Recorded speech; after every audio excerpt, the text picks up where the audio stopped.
Que a graça e a paz de nosso Senhor e Salvador Jesus Cristo seja com todos. Boa tarde, Pastor Mauro Alves, aqui mais um vídeo para o nosso canal. CETEMA, Centro Educacional e Teológico, Ministério Apologético. Estamos chegando aqui para mais uma aula. Nós já estamos numa série de estudos aí sobre o tema Shirologia, né? Shir Hashirim, Cântico dos Cânticos, estudos sobre o livro de Cantares de Salomão. Então, eu acredito que vai nos trazer um livro espiritual, vai ampliar o nosso conhecimento sobre esse assunto que é muito pouco falado, né? Sobre os 117 versos do livro de Salomão, do livro de Cantares de Salomão. Então, nós vamos rodar a vinheta, daqui a pouco a gente volta. Roda a vinheta.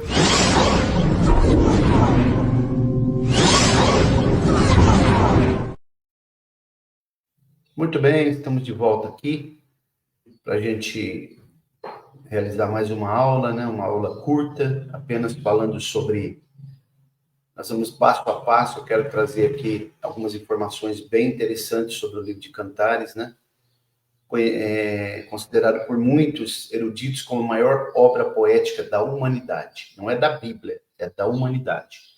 Então, quero ler um texto com você aqui, o tema está passando aí, ó, Shirologia, as éguas dos carros de Faraó, aula 3. Se você tem um exemplar da Bíblia, abra comigo aí a sua Bíblia, no livro de Cantares, no capítulo 1, eu vou ler só o verso 9, diz assim: as éguas dos carros de Faraó te comparo, ó amiga minha.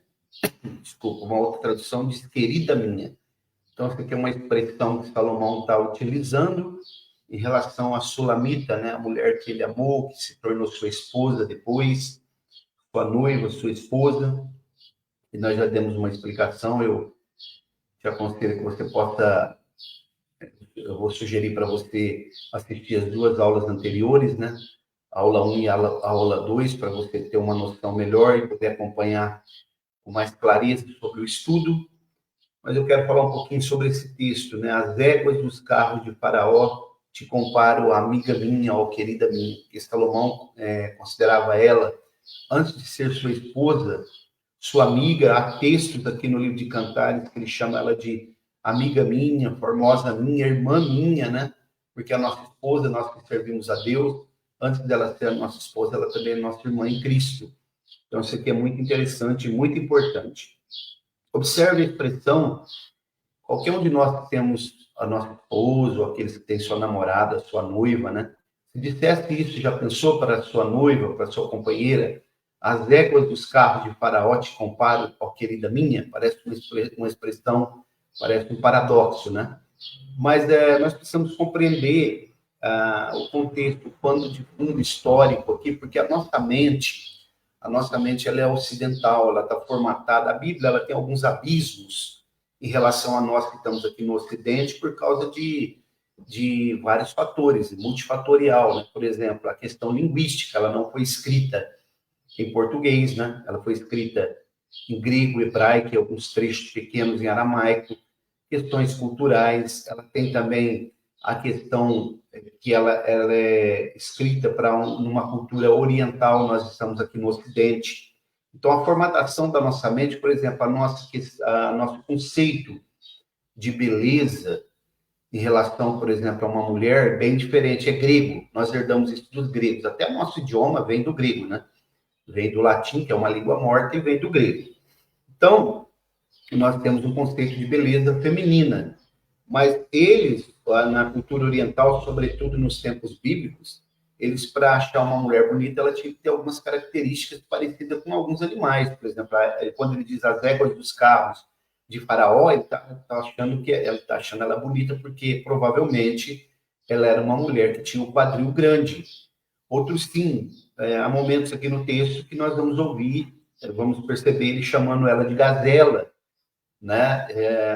A mulher também ela tem que ter algumas características de animais para essa cultura aqui, para que seja bonita. Na cultura egípcia, as mulheres na cultura egípcia antiga, elas pintavam o olho para aumentar o campo de visão do olho, o campo aqui para que o olho ficasse maior, para poder ter o olho parecido com uma vaca. Isso aqui não é nenhuma história que eu estou inventando, isso está na história egípcia, porque eles achavam isso muito bonito. Então, o nosso conceito de beleza é bem diferente, nós estamos no Ocidente. E aqui tem um pano de fundo muito histórico que está linkado com Jeremias, capítulo 8, versículos 21 e 22, né? Vai falar lá sobre Bálsamo de Gileade, porque o texto aqui, ele está falando de uma das viagens que Salomão fez até o Egito, né? Salomão era um colecionador de cavalos, embora isso para os reis era proibido na Torá, né? Um texto no Antigo Testamento que proíbe os reis de colecionarem cavalos, mas isso também foi uma negligência de Davi, porque Davi comprava muitos cavalos para Salomão, enquanto para os outros filhos ele presenteava com jumentos. Isso aí é um outro ponto muito profundo, né, nas Escrituras, que está relacionado com o porquê Jesus entrou em Jerusalém montado num jumentinho, não num cavalo. E percebam que numa dessas viagens que Salomão faz ao Egito, ele vai adquirir vários cavalos ali, várias éguas, equinos, né? Que estavam doentes, que tinham vindo da Cilícia. A Cilícia é a atual Turquia hoje, né? Tarso, a cidade do apóstolo Paulo, era a capital da Cilícia naquela época. E alguns animais tinham sido trazidos e não estavam doentes pela viagem que eles enfrentaram pelo deserto. E diz a história que Salomão comprou esses animais, esses cavalos e éguas lá que estavam doentes. Alguém nem acreditou a priori, porque disseram, esse daí não é o grande rei Salomão, filho do rei Davi, o grande sábio, está comprando animais doentes. E diz a história que ele pagou 666 talentos em ouro. Isso era se a gente fizer uma pequena conversão para hoje, é quase 30 mil quilos, 30 toneladas de ouro, né? Uma carreta de ouro cheia, que era o ouro que era arrecadado durante todo um ano no seu reinado. Ele pagou essa quantidade por animais doentes.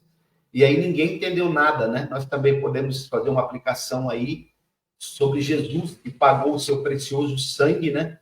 Por nós que estávamos como os animais doentes, sem direção, sem alimentação correta, que é o que estava acontecendo com esses animais.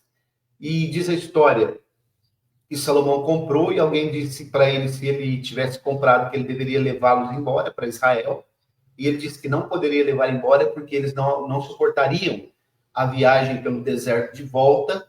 E diz a história que ele mandou um adestrador para poder adestrar aqueles animais, para mudar a alimentação daqueles animais, né, para colocar rédeas neles e para fazer também aras, uma proteção, uma cerca para que eles ficassem protegidos dos predadores. Exatamente tudo isso que Jesus fez conosco. Mudou a nossa alimentação, a alimentação que nós comíamos parecia ser muito agradável, né, no paladar, mas estava nos deixando doente. Estou falando agora no âmbito espiritual.